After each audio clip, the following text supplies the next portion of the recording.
Hello students. पिछले lecture में हम लोगों ने डीसी जनरेटर जो वोल्टेज ईएमएफ वोल्टेज जनरेट होता है उसके बारे में उसका पूरा थ्योरेटिकल पार्ट पढ़ा था और उसके लास्ट में मैंने कुछ स्टेप्स भी लिखवाए थे कि न्यूमेरिकल्स करना होगा तो कैसे करेंगे। आज हम लोग जो है कुछ न्यूमेरिकल्स करते हैं डीसी जनरेटर में जो ईएमएफ वोल्टेज जनरेट होता है उस पर बेस्ड। तो ये क्वेश्चंस आप कर लेंगे तो आपकी काफ़ी प्रैक्टिस हो जाएगी और फिर आपको प्रॉब्लम नहीं आएगी। तो मान लीजिए क्वेश्चन दिया हुआ है कि ए 4 पोल wave wound armature has 720 conductors and is rotated at 1000 revolution per minute. If the useful flux is 20 milliweber, calculate the generated voltage। तो अब देखिए इसमें क्या क्या दिया हुआ है कि ए 4 पोल यानी P इज इक्वल टू दिया हुआ है कितना 4। ठीक है, उसके बाद वेव बाउंड है तो वेव बाउंड है तो नंबर ऑफ ये कंडक्टर्स हो जाएंगे 2। अगर लैप वाइंडिंग होता तो ए इज इक्वल टू पी होता। ठीक है, हैज़ 720 कंडक्टर्स। ठीक, तो Z की वैल्यू हो गई 720 and is rotated eight a rate of 1000 revolution पर मिनट, यानी N जो है हो गया आपका 1000 RPM रिवॉल्यूशन पर मिनट। तो ये चीज़ आपकी गिवन है। ठीक है, एंड यूजफुल फ्लक्स जो फ्लक्स गिवन है that is given is phi is equal to 20 milli weber. ठीक है, यानी इसको आप स्टैंडर्ड उसमें कर लीजिए 20 इंटू 10⁻³ वेबर। ठीक, ये डाटा गिवन है और कह रहा है कि calculate the generated voltage, calculate the generated voltage. तो वही आपको ईएमएफ निकालना है जिसको हमने प्रीवियस लेक्चर में जिसकी पूरी थ्योरी डिस्कस की थी और फॉर्मूला डिस्कस किया था। तो देखिए इसमें पहले हमारे पास फॉर्मूला क्या है, हमारे पास है E is equal to N P five Z upon A. ठीक है, तो बाकी चीज़ें तो दी हुई, सबसे पहले हम स्मॉल एन निकालेंगे तो स्मॉल एन कितना हो जाएगा एन अपॉन 60 हो जाएगा। ठीक, तो एन कितना दिया हुआ है 1000, तो 1000 डिवाइडेड बाई 60 ये हो गया आरपीएम की बजाय आरपीएस रिवॉल्यूशन पर सेकेंड में।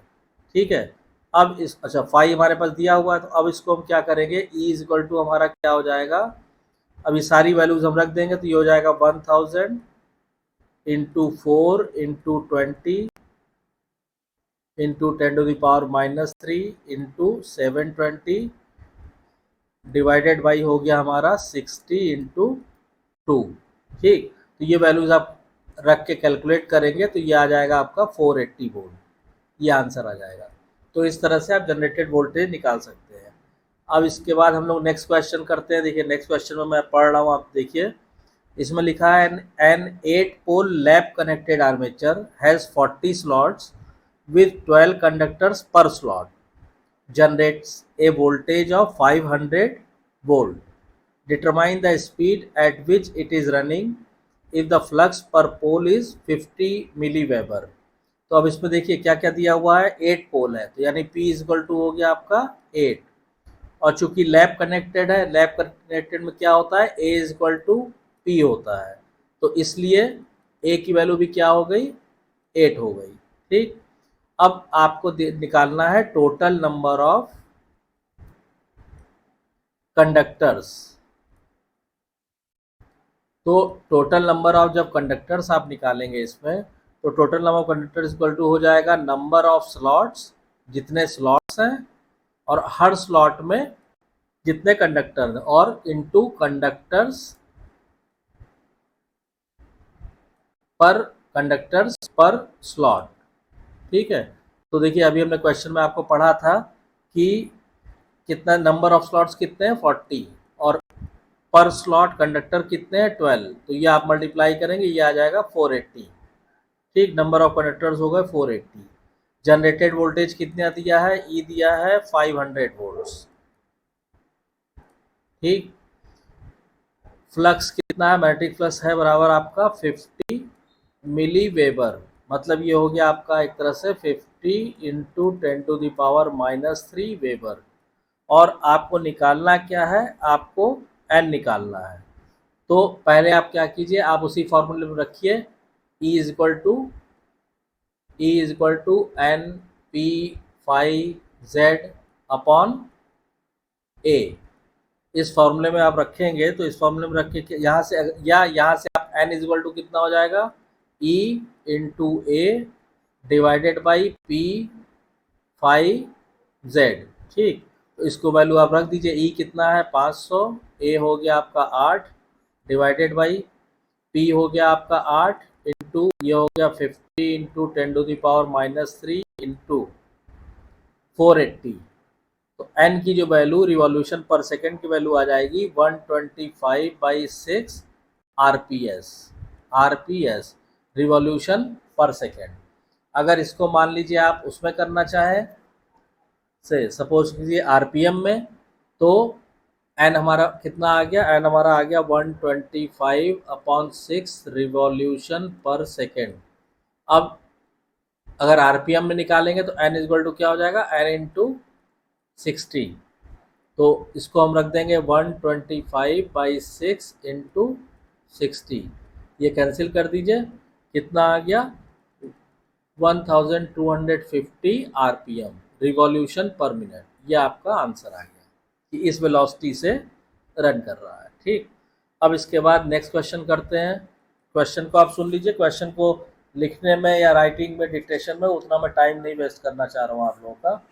देखिए इसमें क्या दिया हुआ है कि a DC generator has an armature EMF of 100 volt when the useful flux per pole is 20 milli weber and the speed is 800 RPM. ठीक है, इसने क्या दिया है, a DC generator has an armature EMF of 100 volt when the useful flux per pole is 20 milli weber and the speed is 800 RPM. उसमें निकालना क्या है, कैलकुलेट द जनरेटेड ईएमएफ पहला पार्ट है with the same flux and a speed of 1000 RPM, और दूसरा part है with flux per pole of 24 milli weber and a speed of 900 RPM. मतलब इसमें दो पार्ट हैं। तो सबसे पहले इसमें जो चीज़ें दी हुई हैं, देखिए उसको आप करेंगे तो इसमें सिंपली आप, हमें मालूम है कि E इक्वल टू क्या होता है, E इक्वल टू होता है NP5Z अपॉन 60A। ये होता है।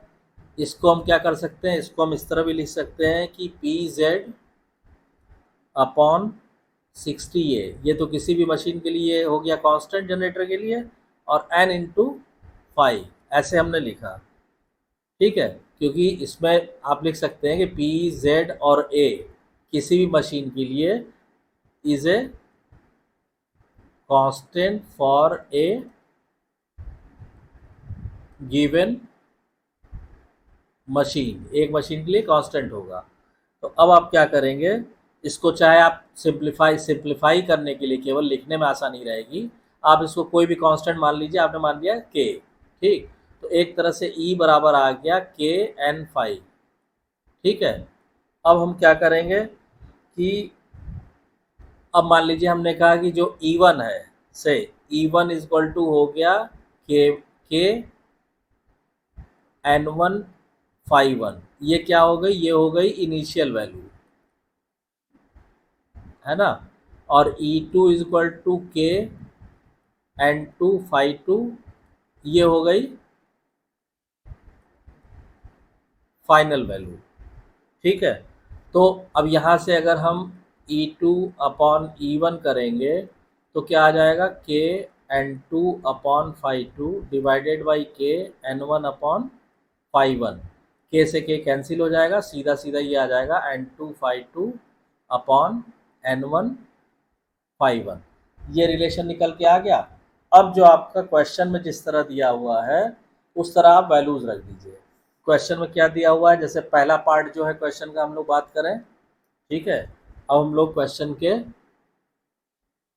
फर्स्ट पार्ट की बात करें तो फर्स्ट पार्ट में फ्लक्स जो है कांस्टेंट, यानी 5 equal to 5 equal to 20 milli weber, मतलब 20 इंटू 10⁻³ वेबर। N1 कितना है, N1 है 800 RPM और N2 कितना है, N2 है 1000 RPM। ठीक है, और हमें निकालना क्या है, E2 वोल्टेज निकालना है, EMF वोल्टेज। तो E2 इक्वल टू कितना हो गया, E1 into N2 φ2 upon N1 φ1। अब यहाँ पे आप वैल्यूज रख दीजिए सारी। तो ये हो गया 100 into 1000 into 20 into 10⁻³ divided by N1 कितना होगा 800 इंटू 20 इंटू 10⁻³ इसको आप सिंप्लीफाई करेंगे, सीधा सीधा आपका आ जाएगा 125 वोल्ट। तो पहला तो आंसर आपका ये आ गया फर्स्ट पार्ट का। और सेकेंड पार्ट अब करते हैं। सेकेंड पार्ट में क्या है, सेकेंड पार्ट में आपका φ2 कितना हो जा रहा है, फ्लक्स φ2 हो जा रहा है 24 मिली वेबर, यानी 24 इंटू 10⁻³ वेबर। ठीक है, और N2 कितना हो जा रहा है 900 RPM। तो E2 हो गया आपका, E2 is equal to E1 N2 φ2 upon N1 φ1। ये हो गया आपका 100 into 900 into 24 into 10⁻³ divided by N1 हो गया आपका 800 इंटू 20 इंटू 10⁻³ इसको आप कैलकुलेट करेंगे तो सीधा सीधा आ जाएगा 135 वोल्ट। तो इस तरह से आप जनरेटेड वोल्टेज जो है आप निकाल सकते हैं। अगर कोई प्रॉब्लम दी हुई है तो जो गिवन क्वांटिटीज़ है उनको स्टैंडर्ड फॉर्म में रखिए, कैलकुलेट कीजिए। ठीक है, तो इस तरह से आप किसी भी प्रॉब्लम को, जो आपका डीसी जनरेटर की प्रॉब्लम दी हुई है, आप इजीली सॉल्व कर सकते हैं। बस इसमें एक चीज़ ध्यान रखिएगा कि क्वांटिटीज़ को स्टैंडर्ड यूनिट पर रखिएगा, पहली चीज़। और दूसरी चीज़ ये है कि स्टैंडर्ड यूनिट मतलब MKS सिस्टम, जैसे 10+2 लेवल पे, 10 लेवल पे हम लोग स्टैंडर्ड फॉर्मेट वैल्यूज़ को स्टैंडर्ड फॉर्मेट में रखते आए हैं। जैसे यहाँ पे देखिए मिली वेबर में दिया था तो इसको हमने वेबर में कर लिया। सेकंड वाले क्वेश्चन में RPS दिया हुआ था, रिवॉल्यूशन पर सेकंड, तो उसको हमने रिवॉल्यूशन पर मिनट में कर लिया। बस यही सब चीज़ें अगर आप ध्यान रखेंगे तो डायरेक्ट फार्मूला बेस्ड क्वेश्चन है, इसमें आपको कहीं कोई दिक्कत नहीं आएगी। तो आई होप कि आपको ये वीडियो कंटेंट पसंद आ रहा होगा। अगर वीडियो कंटेंट पसंद आ रहा है तो प्लीज़ वीडियो को शेयर कीजिए, लाइक कीजिए, चैनल को सब्सक्राइब कीजिए और नोटिफिकेशन बेल को ऑन कर दीजिए ताकि जब भी कोई नई वीडियो डाली जाए उसकी इन्फॉर्मेशन आपको तुरंत मिल जाए। Thank you.